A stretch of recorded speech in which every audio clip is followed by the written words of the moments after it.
Cassiana do blog Baguncei e hoje eu quero te fazer um convite especial. Vamos conhecer comigo a Casa da Beca? Vamos lá?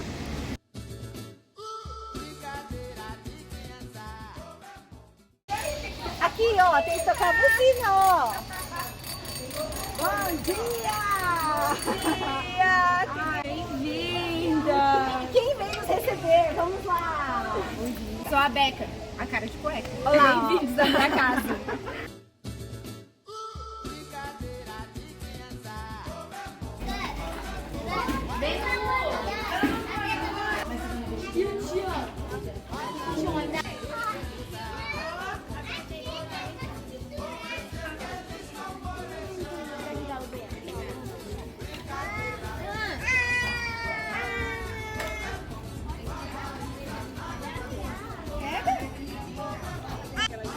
Tá cozinhando, Benjamin? O que você tá fazendo? Veio comer um pouquinho com o papai, não acredito.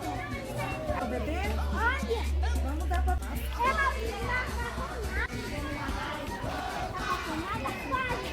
Ajudar, eu vou fazer junto com você. Você pode me acompanhar? Não, leva pra lá que foi.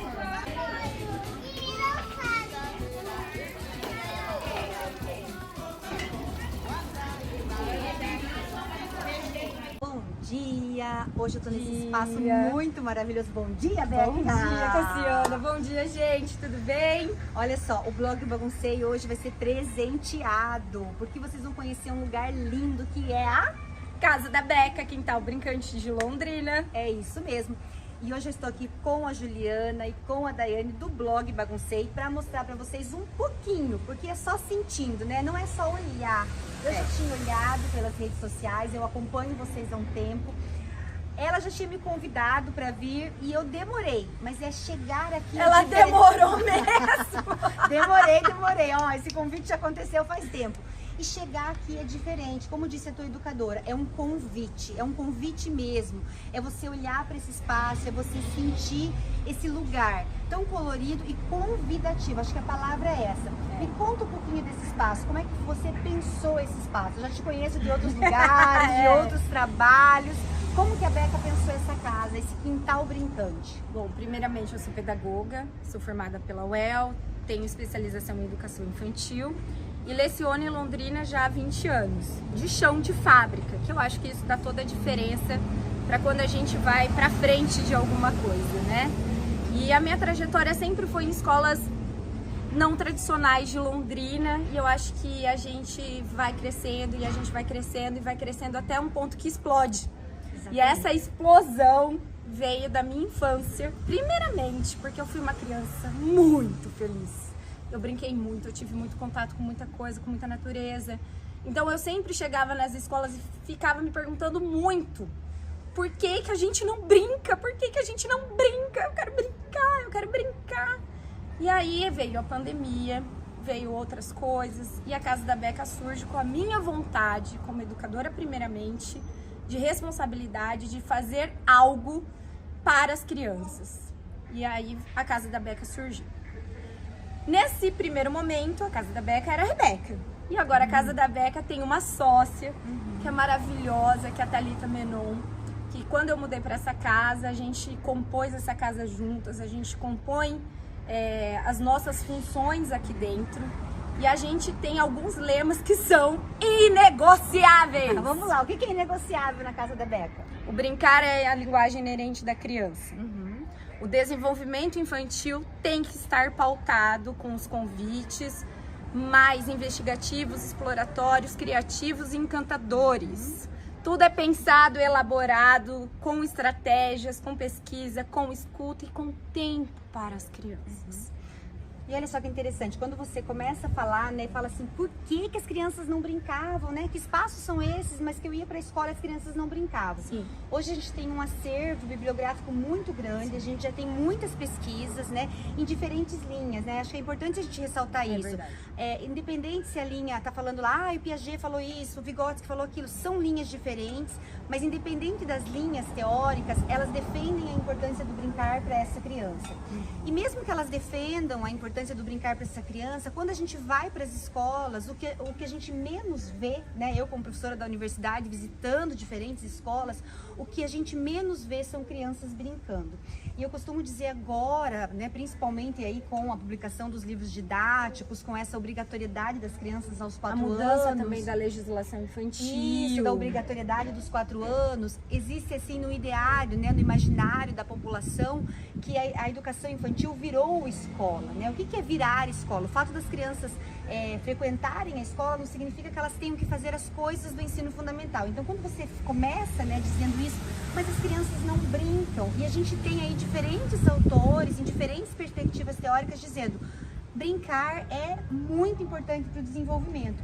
E como é que as crianças vêm para esse espaço que não é uma escola, é um espaço brincante? Eu ia pegar esse gancho. Exatamente, vamos falar disso. A não Casa é uma da escola. Beca é um quintal brincante, não somos escola. Ou seja, somos um espaço que pode ser considerado para os leigos de lazer infantil, né? Para todo mundo entender, é um lazer infantil. Mas que lazer infantil é esse? Sem internet, sem televisão, sem estímulos que eu falo direcionados, né? Faça isso, faça aquilo, é desse jeito, agora sim, agora assado. Então é um espaço que a gente acolhe crianças de 1 ano e 5 meses, 1 ano e 8, até crianças de 10 anos, em 2 tipos de pacotes, de planos aqui. O plano do contraturno escolar, então se a sua criança vai na escola à tarde, ela vem de manhã, se ela vai de manhã, vem à tarde. E o plano de que seja o primeiro lugar que essa criança vá, que aí ela vai ter esse chão, que ela vai ter esse momento de potência, de ser vista, para depois, na obrigatoriedade escolar, né, se assim as famílias escolherem, ela vai ser direcionada para a escola. Sim, eu entendo, Rebeca, que assim, existe vamos pensar, o estímulo entre aspas, na intencionalidade, Sim, né? Então a gente pode mostrar um pouco desse espaço. Por exemplo, é um estímulo, mas não é um estímulo tecnológico, acho que é uma escolha que a gente faz, né? Quando eu chego, eu vejo os alimentos. Quando você falou, Cassiana, por exemplo, assim, a gente comentando aqui que a criança não brinca, e que a criança vai por conhecimentos do fundamental, vamos pensar que nesse contexto aqui, que é um contexto de construtividade, quando eu trago uma intencionalidade pedagógica, eu estou trazendo conceitos as quais elas não vão ser explícitas, mas elas vão fazer e eu vou complexificar. Então, no contexto de construtividade, com materiais não estruturados, com brinquedos que elas já conhecem, será que elas vão empilhar? Será que esses carros passam dentro dos tubos? Será que vai ser vertical? Será que vai ser horizontal? Será que esses pneus vão criar barreiras? Será que eles vão ficar se perguntando o que se passa, o que não se passa? Porque é muito engraçado, né? De um bloco desse, a gente vira robô. Sim. E quando a gente vira robô, a gente está trabalhando a nossa imaginação. Quando eu quero empilhar essas peças, eu estou trabalhando o meu conhecimento lógico-matemático. Ah, mas quando eu tenho uma relação com outra criança, eu também estou socializando, eu estou vendo as regras, eu estou produzindo a minha cultura, eu estou falando o que eu gosto, o que eu não gosto. E quando a gente tem criança com criança, a gente tem uma outra relação. Quando os educadores saem de cena, o meu educador prepara, mas ele sai de cena e permite a exploração e a investigação da criança, não tem como não haver uma aprendizagem completa. É assim que as crianças se sentem completas. Não estagnadas. Sim, existe espaço do adulto, a responsabilidade do adulto na preparação desse espaço, na intencionalidade desse lugar e o respeito também ao espaço da criança, não ficar dizendo, olha, você vai ser o robô, você vai montar, você vai fazer aquilo, mas de potencializar essas aprendizagens ali junto ao grupo, dar esse espaço necessário para as crianças, né? O educador fazer as perguntas certas, isso, né? Olhar, observar, entender o que eles estão fazendo, né? Fazer as suas anotações, né? Fazer os seus registros. E outros materiais eu posso colocar aqui na próxima vez. Que vai os territórios. Exatamente. E como que a gente pode trazer essa potência de cada um? Porque vai ter criança que vai para construtividade, como vai ter criança que vai para areia. Ah, mas na areia eu só vou trabalhar baldinho de areia? Não, eu posso trabalhar riscantes, eu posso trabalhar colagens, eu posso trabalhar as escavações, eu posso trabalhar outros sentidos. Então, tudo é uma questão da gente ter repertório e permitir que essa criança crie os seus repertórios. Eu acho que é importante, a Rebeca toca num ponto de a gente ter repertórios. E o quanto é difícil para nós adultos termos esses repertórios, né? Sabe aquela frase do senso comum que ninguém dá o que não tem, né? Eu tenho pensado muito sobre isso. Qual que é o desafio que os adultos aqui, os educadores, professores, ampliem os seus repertórios? Como é que você trabalha com esses adultos para que eles ampliem os seus repertórios, Rebeca? Primeiro, eu acho que a autonomia deles é muito importante. Os educadores aqui têm autonomia de trazer as propostas, de criar os espaços, de eu acompanhá-los nisso. Então, se você colocou, por exemplo, as bandejas sensoriais, qual a sua intencionalidade pedagógica? Mas eles vão pegar com a mão? Eles vão usar o quê? Então, ele que vai elucidando isso. E também eu acho que são as formações. Então a gente lê, a gente pesquisa, a gente fala sobre criança, sobre todas as áreas que envolvem isso. Então desde a neurociência, até as teorias de desenvolvimento, até a história da educação. Porque principalmente são a base para a minha equipe entender quem é o professor, o que faz, como que dele, vai, né? por que a gente chega em 2023 e um quintal brincante é necessário existir em contraponto ou com um ponto certo. Então não é só o contraturno, né? São os piqueniques, são os encontros de piticos, são os convidados especiais. Então Hoje a gente está tendo um convidado super especial ali, um palhaço contando uma história. E olha só, né, essa coisa da literatura, de mostrar para as crianças a importância da história, de criar novos leitores. Então depois a gente reclama que as crianças não leem, que as crianças não produzem textos. Sim. Mas como que a gente cria essa necessidade já na infância? E esse quintal brincante também está preocupado com isso. Com a cultura infantil. Sim. Então assim, eu não posso dizer que ele é um quintal por um quintal. Ele é um quintal que também abrange a cultura infantil. É a nossa defesa. E que cultura infantil é essa? É a cultura infantil pé no chão. É a cultura infantil que a criança vai ter autonomia, que ela vai ser sujeito, que ela vai conseguir externalizar, que ela vai ser respeitada como que ela é, que a gente vai saber como que ela segura o pincel, que a gente vai saber por que ela levantou um prédio, porque provavelmente ela mora em um prédio, e fale isso pra gente. Por que ela come macarrão, por que a outra criança come brócolis. Então, assim, a cultura infantil, que foi da nossa época, Cristiano, a gente fala tanto isso, como que foi sua criança, como é sua criança, resgata a sua criança. Então a gente vem, por isso que a sensibilização dos educadores é tremenda, né? Então é escolhida a dedo essa equipe, porque eles são sensíveis, eles brincam junto, eles fazem corpo a corpo, eles estão aqui de cabeça. E eu tava olhando quando você fala dos prédios, né? A gente tá num lugar e no nosso entorno tem muitos prédios, né? Muitas construções assim no entorno com prédios. E olhar para esse lugar, em meio a esses prédios, essa possibilidade, esse espaço também atende como colônia de férias. E olha que delícia, né? Porque o que a gente vê? A gente, infelizmente, né? Não sei se você observa, com certeza, né? Que é uma coisa nossa, dos educadores, assim. A gente chega nos espaços, as crianças imediatamente estão com celulares. Sim. Né? A criança nem sentou ali para comer, nem tá, né? Já tem um celular na frente dela, já tem uma tela na frente dela. Então parece que ela não consegue fazer nada com os objetos ali no entorno, parece que ela não consegue criar, vamos pensar assim. Mas como que ela cria? A partir do que ela cria? Então eu vejo esse espaço como potencializador, né? Vocês vão dando muitas, dentro do espaço, depois a gente vai mostrar algumas imagens para vocês, são salas, e essas salas são organizadas semanalmente com propostas diferentes. Eu acho que podia falar um pouquinho dessas salas. Quando a gente chega aqui nesse quintal, eu vou dando o nome de territórios de brincar.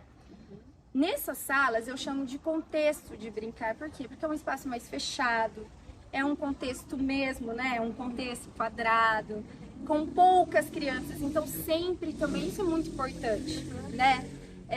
A Casa da Beca divide essas crianças em pequenos grupos, multietários, ou por amizades já feitas, ou por faixas etárias, que daí é preciso o direcionamento correto numa atividade. Mas as crianças participam da sua autonomia com os nossos combinados. Com as nossas... E combinados que são construídos, Exatamente. né? Porque a gente enfrenta ainda um terror, que são aqueles combinados comprados. Eu sei que eu tô falando de coisas horríveis que parecem superadas, não mas não são, é. tá? Então, assim, por exemplo, você falou da tecnologia, as crianças chegam aqui e elas falam assim, você sabia que eu esqueci meu celular? Ô tia Beca, posso te perguntar uma coisa? Eu vi que não tem tablet. Aí por que não tem tablet? Alguém já perguntou a senha do Wi-Fi? Não. Aí o que acontece é assim, por que não tem? Eu falo, você precisa disso? Ela fala, não. Exatamente, não é negar que a criança possa usar, não é negar... Porque se ela falasse que precisasse, Sim. talvez a gente poderia montar um contexto Claro. com as tecnologias que elas utilizam. Ninguém tá dizendo que as crianças não podem ter acesso à tecnologia. Acho que é bem importante a gente fazer essa são as fala, nossas escolhas, né? São as nossas escolhas, em que momentos, qual que é o tempo, por que evitar as crianças ficarem tanto tempo nas telas, né? Por que oferecer coisas diferentes e não só as telas? Eu acho que a gente tem que tomar cuidado, senão as pessoas falam, nossa, são contra as telas, né? Não é isso. Eu acho que outra coisa também importante para as crianças, que é diferente da escola, diferente de um quintal, é o tempo dos lugares. Sim. Então, na escola, eles ficam um tempo em sala de aula, um tempo no parque, um tempo em outra atividade, né, externa.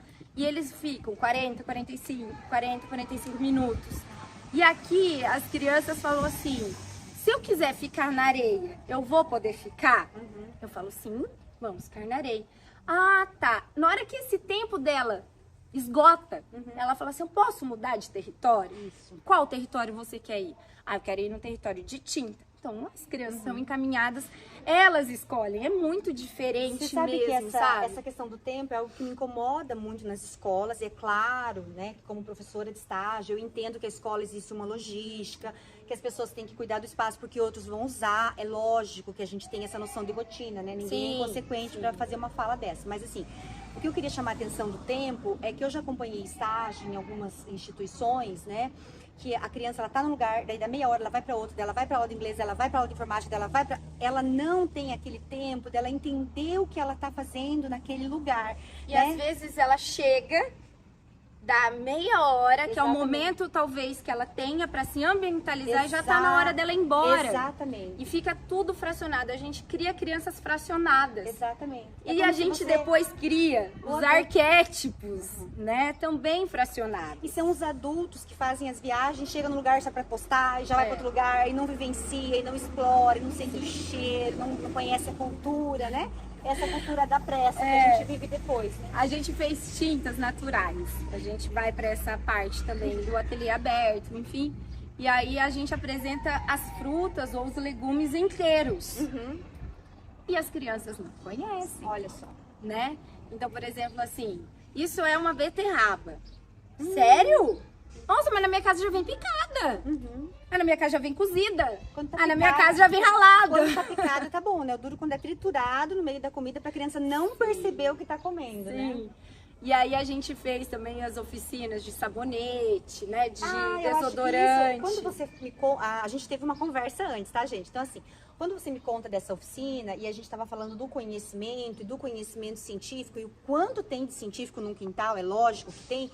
E você fala dessa experiência em parceria com a Universidade Estadual de Londrina, né? Com o pessoal lá da Química e as descobertas que as crianças fizeram. Acho que podia contar brevemente. A professora Bruna Fari, professora do Departamento de Química, e a gente já vinha de uma longa caminhada e a gente fala, né? Se na natureza tudo se transforma, por que não as crianças terem acesso de fato com essas experiências? Então ela trouxe a sua equipe de estagiárias, a gente trouxe uma parte do laboratório da UEL, onde as crianças tiveram a chance, eu acho que foi a primeira vez, né, de fazer seu próprio sabonete, o seu próprio shampoo, o seu próprio perfume. Então vocês imaginam que esse quintal ficou com as estações, então tinha que macerar, tinha que colher, tinha que cheirar, tinha que colocar no funil, eles sabiam, assim, crianças, isso aqui é química, não, isso daqui é matemática. Mas olha que interessante, né? Você desperta para um determinado conhecimento. Alguns vão gostar mais, outros não menos. Não só, como todos, gente, de verdade, saíram daqui. Eu sou uma cientista! Olá, tá vendo? Eu sou um cientista! E eles repetem. E aí podem pesquisar quem são os cientistas, quem não, né? A gente falou precisa para ser um cientista. Tem cientistas mulheres, não tem. E aí a gente volta pro senso comum. Sim. Então, cientista, Einstein. Aham.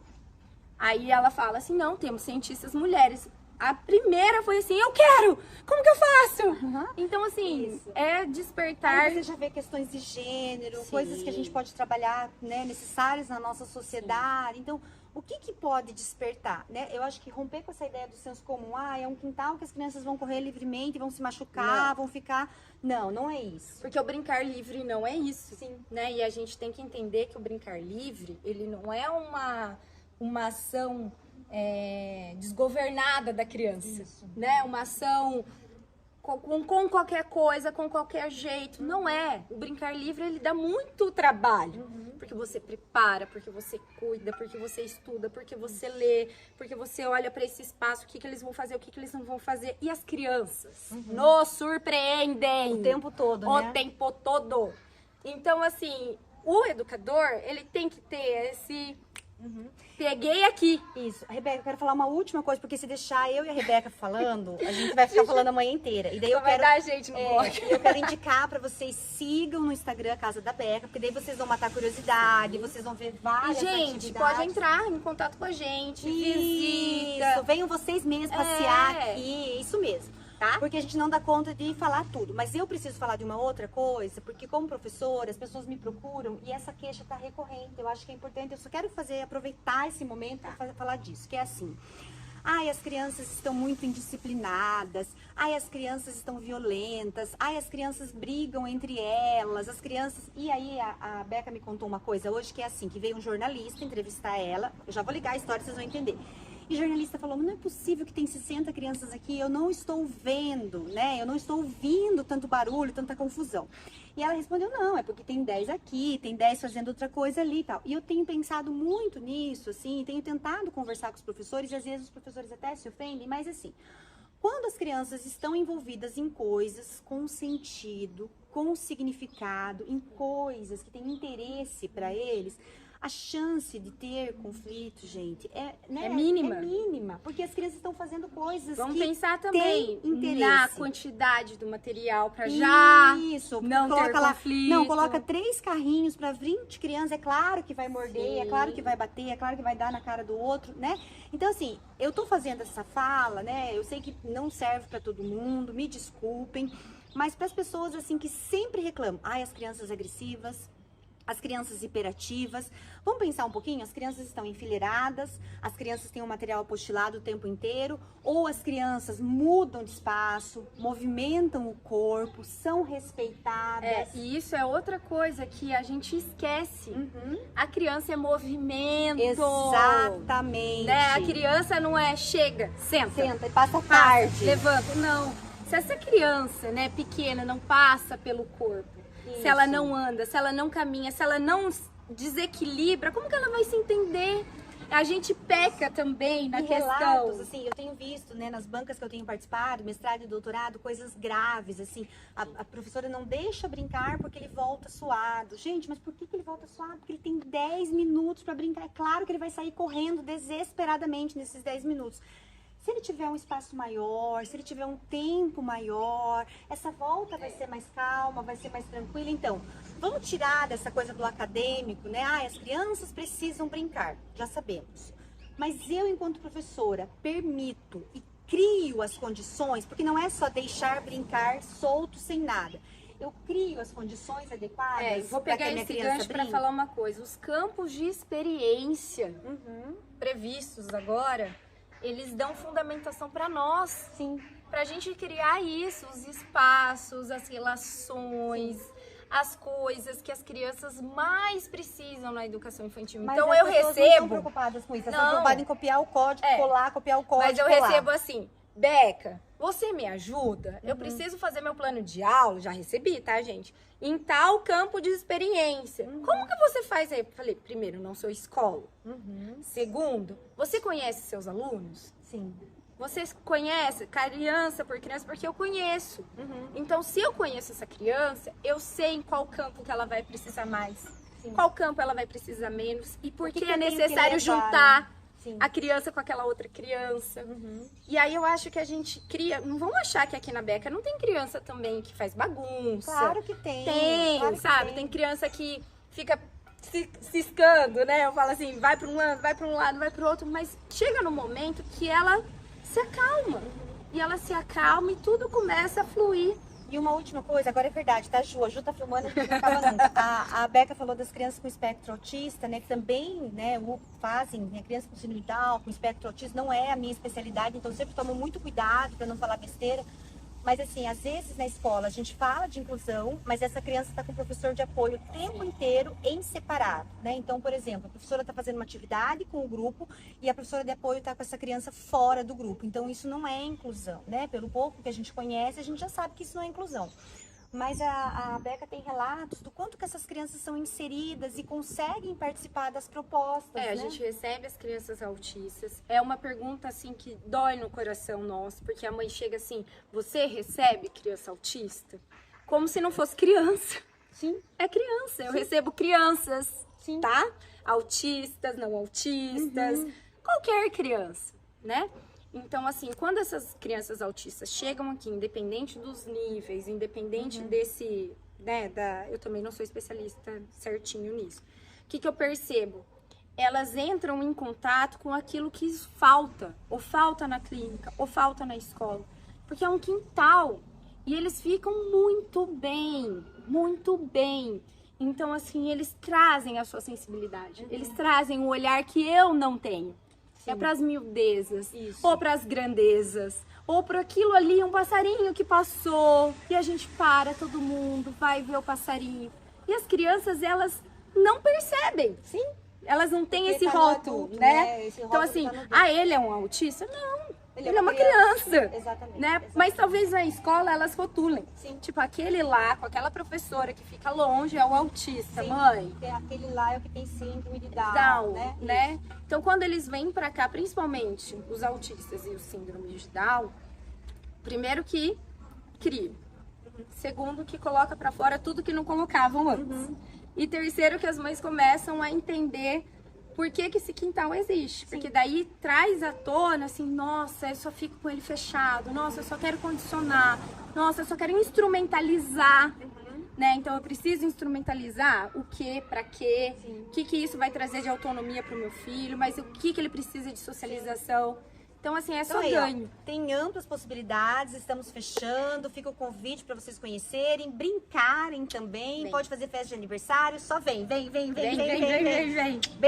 gente, obrigada, Beca. Ah, que delícia.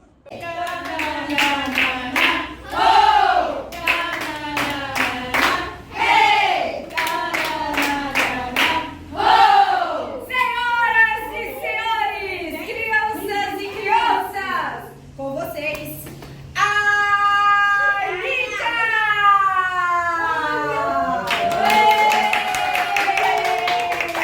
Alegria, alegria, oral que nasceu no campo, semeado. Alegria, alegria.